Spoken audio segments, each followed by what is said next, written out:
এসেছি আমি সেই জনপ্রিয় ভাইরাল কমলা বাগানে। তো দেখুন কমলার বাগানে অসংখ্য প্রচুর পরিমাণে কমলা ধরছে। তো অবশ্যই এই কমলা বাগানে আসতে হলে আপনাদের নওগাঁ জেলার পতিতলা উপজেলায় আসতে হবে এবং পতিতলা থেকে প্রায় 17 কিলোমিটার দূরে আপনাদের কৃষ্ণপুর গ্রামে এই কমলা বাগানটা অবস্থিত। প্রায়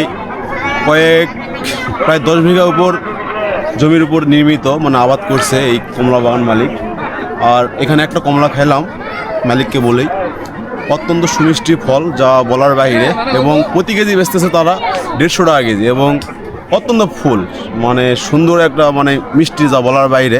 তো অবশ্যই চলে আসবেন। এবং এই কমলা বাগানটি দিন দিন একটি প্রজনন কেন্দ্র হয়ে উঠেছে, যে এই আশপাশ এলাকা থেকে বহুদূর এলাকা থেকে আসতেছে মানে এক নজর এই কমলা বাগান দেখার জন্য। তো অবশ্যই আপনারা আসবেন। ধন্যবাদ।